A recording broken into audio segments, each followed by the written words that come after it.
So for this tutorial we're going to look at making a simple game in Unity, but uses some quite clever tricks, and we're going to make a colour match game. So basically a colour match game is you have a bunch of colours scattered around, and the player had to click the one you tell it to, with some tricks and little bits along the way to make that life a little bit more difficult. So this tutorial is just going to go over the basics of arrays and dictionaries, switch case statements, and also remind you about functions and return values. Okay. So we've got a new blank Unity project.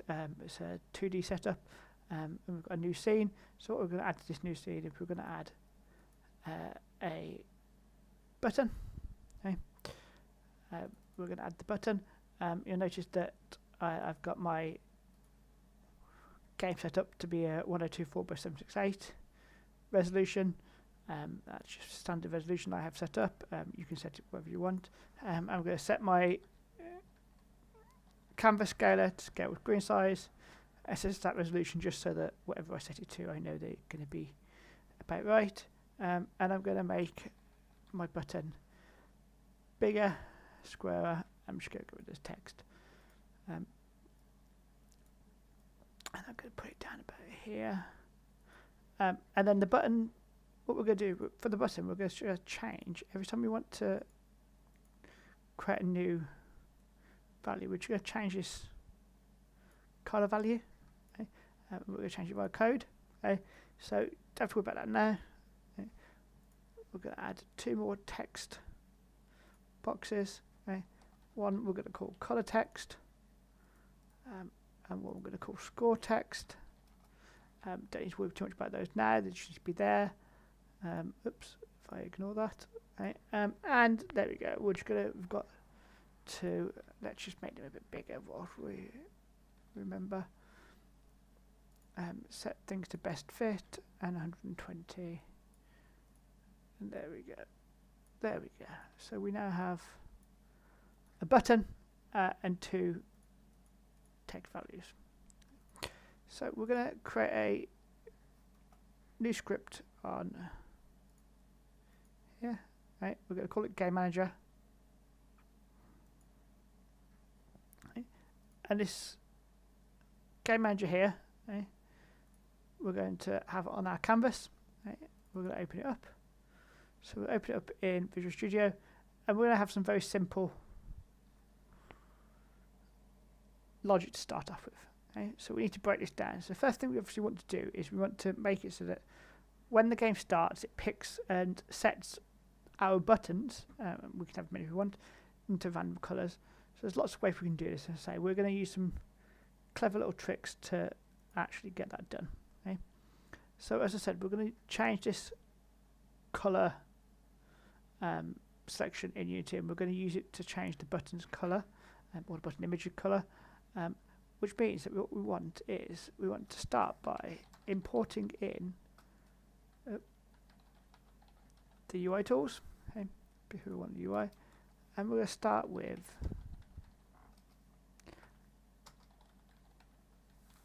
the array of images. So these are going to be all the images on all different buttons we add. Okay,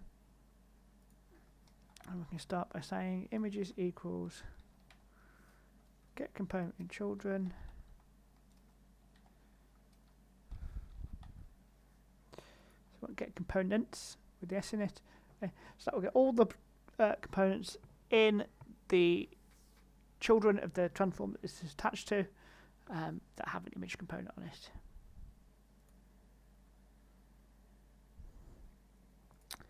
So your next step is, we've got our images. Okay. The next step is actually doing something slightly different. So what we could do, we could generate random numbers, and we could use the random numbers to generate the images and to match the images to a colour. But actually that gets a little bit complicated because you end up having to factor in repetition, you end up having to do long conversions. What we're actually going to do, we're just going to instead use another array, and we're going to use a function of arrays, right, to actually have a array of numbers, and I've missed one. Right? So we've got an array there, 0, 1, 2, 3, 4, 5, 6, 7. Okay? And those are going to be the numbers that we can generate. Okay? So those are our random numbers. But what we're going to do is we're going to sequence them randomly. But first, let's get to actually setting the colours. Okay? So we want to use update. Okay? We're going to create an entirely new function called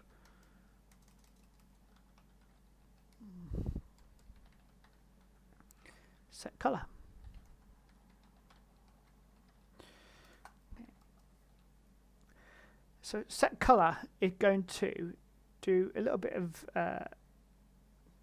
clever thinking. So what it's going to do is going to get given a number in that array, and depending on what number is, it's going to return a color. Okay. So to return something, we need to send it back. So for instance, if it was given 0, it might do blue. 6 might be red or yellow. Okay? And we're going to we're going to use something called a switch case. So we're going to switch based on a number in an array. Okay?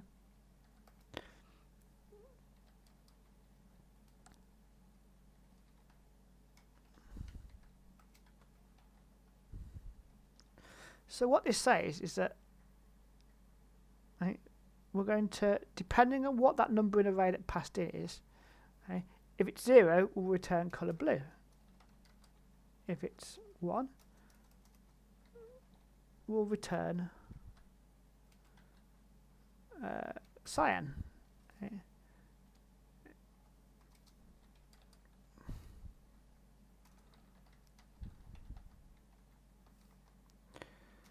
Grey.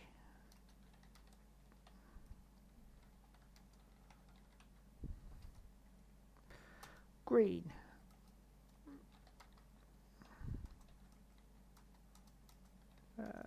Trying to font this nicely, and so on and so forth. So let's do magenta.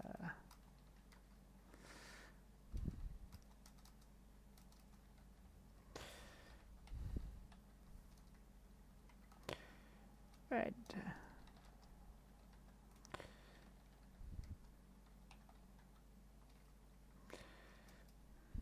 Yellow.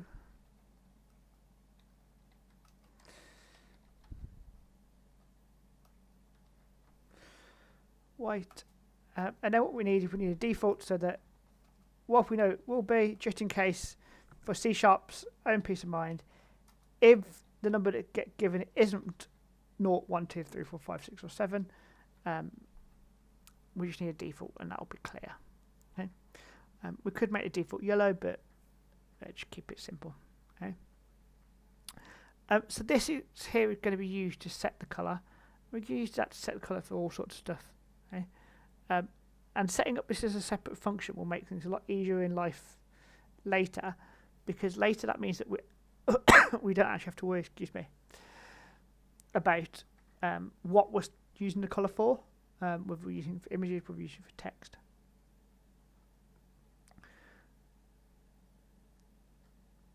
Okay. And then what we need is we need something that actually uses it. So we're now going to use set up colours. Okay.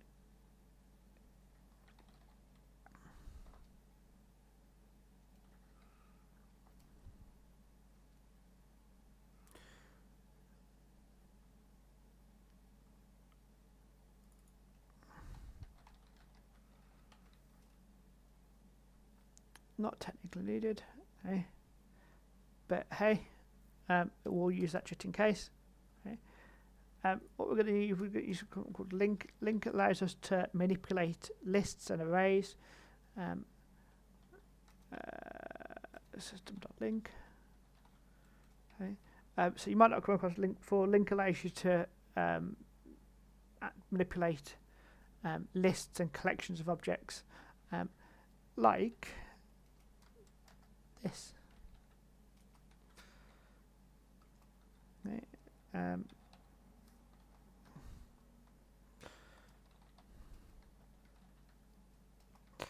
So this probably looks a bit weird, but will make sense in a second. So this says take the array of numbers and order it by I, where I is a random number between the range of 0 and images.length, and convert that back to an array. Okay. Effectively, what all that does is shuffles the array. Okay. So instead of 0, 1, 2, 3, 4, 5, 6, 7, it might be 6, 4, 2, 1, etc., etc. So now we have a set array, a set order and way in which we're going to sequence numbers. We can actually do some quite clever. So we can say for each image in images, so for each one of the images that we've collected, image.color, so that color I showed you earlier, and then we can use this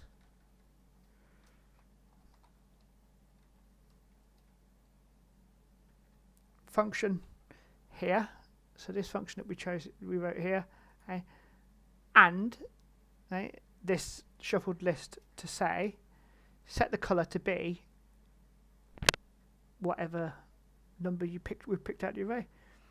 Okay. And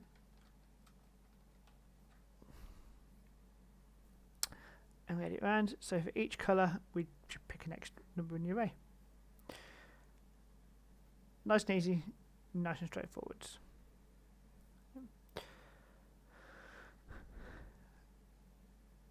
So if we go back to Unity, we have a canvas, remember our images are empty, and when we start, not much happens at the moment. Okay. The reason not much happens is because you can see that the images are being grabbed. Okay. However, none of this code, so this code down here that's we've written, is ever actually being used. So if we say go back to Unity,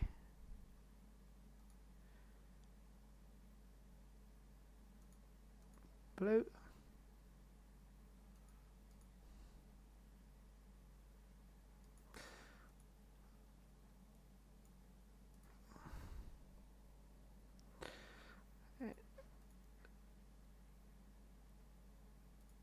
so each time around duration a different color. Okay. So we know it works. Okay.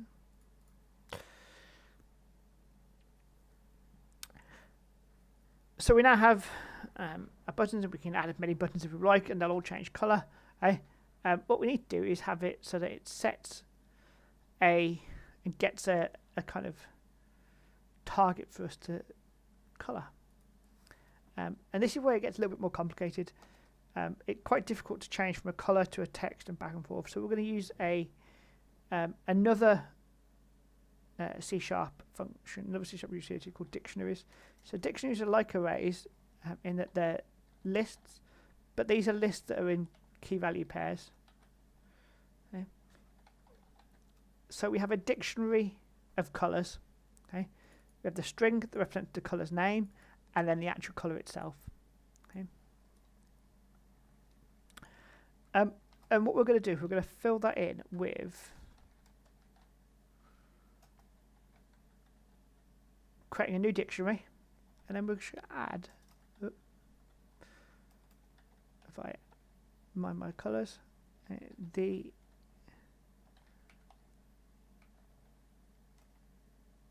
equivalent colors. Okay. So we're gonna, I'm just gonna be lazy and copy and paste a couple. So cyan,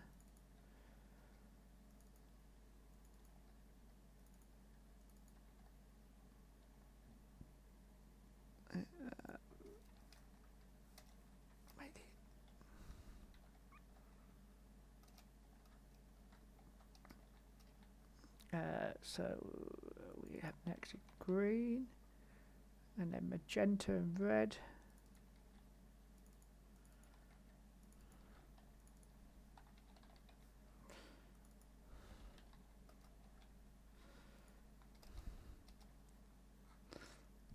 and then white and yellow to finish.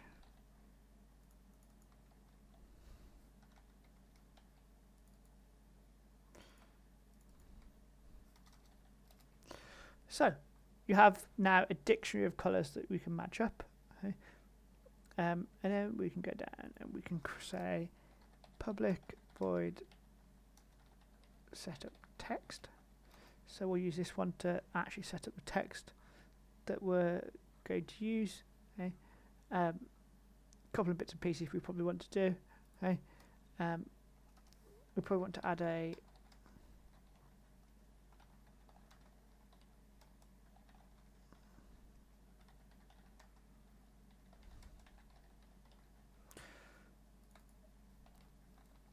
so we have a score, we have a pick text, so in other words the text that says what colour you're going to pick, and then some text that says the score. And just bottom here I'll also add this thing because we're going to be using it in a second. The colour to pick. So we'll set up our text, we'll say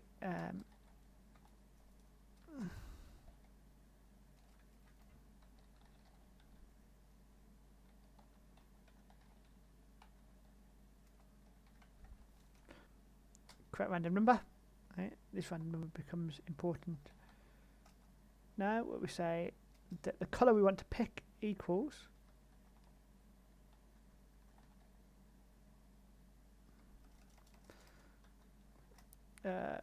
why do we populate colours element at, okay.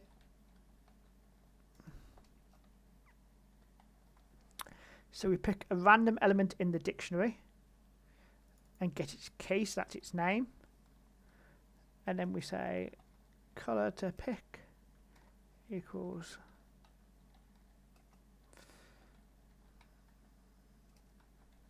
and then we get the value, so that's the colour, so that's now the colour that we want to pick,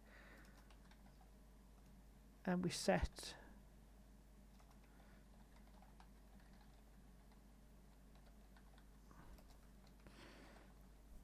there to be a random number of colours, sorry, a random colour from the list of colours.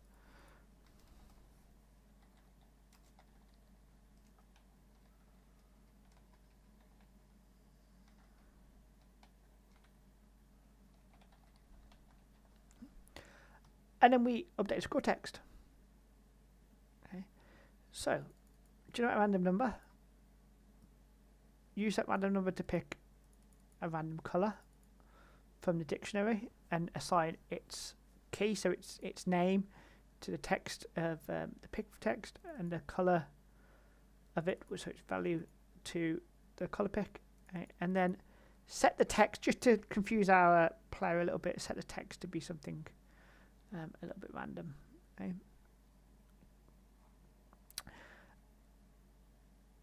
And one more, we go to Unity, go to our script, if we colour text should go in there, score text should go in there,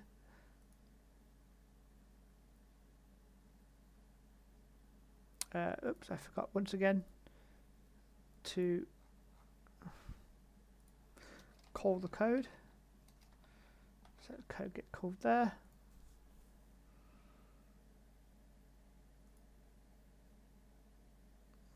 Okay.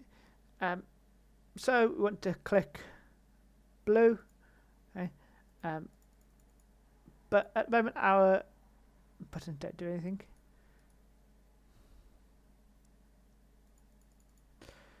So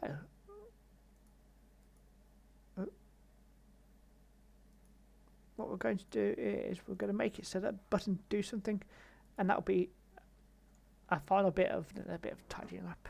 Okay. So the next thing to do is to make sure that our buttons do something, and our button doing something is a fairly easy thing to check, because all we want to do is check to see if the colour we've clicked on, the colour of the image we've clicked on, matches that colour to pick that we selected earlier. If it does, let's pick some more colours, set some new text, update the score.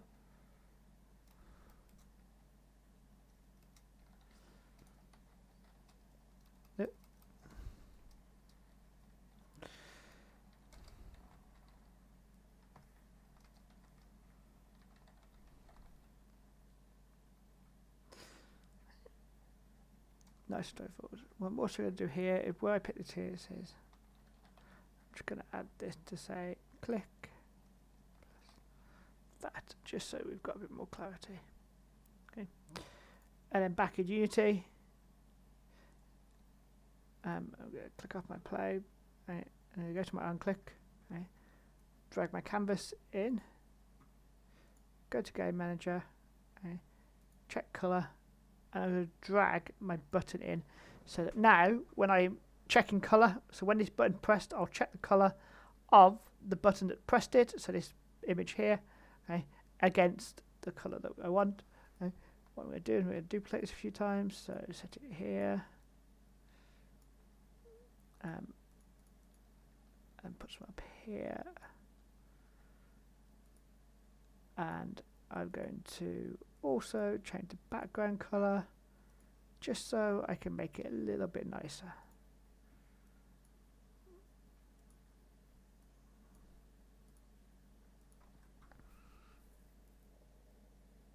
Okay, so click magenta, click cyan, click white, okay, click cyan, click green, and you can keep playing forever. Okay. And that is a very, very simple ColourMatch game, but using some slightly more advanced programming tricks, nothing too advanced, to actually get you to think about setting things up a bit easier. Right? Using functions, using arrays, using these built-in things means that actually we don't have to worry about checking every value all the time, repeating code, and makes what would be quite a long program substantially shorter. So over to you. Okay? This is now your game. You can do whatever you want to it. You could add a time limit. You can make the colour change repeatedly over time. You could add negative scores. You could add a win condition or a lose condition, and win screens, menus, all sorts of different things, different game modes, and really build it up. Okay. Hopefully you'll get on great. Yeah, please feel free to show me what you've done. And hopefully this helped. Thank you for watching.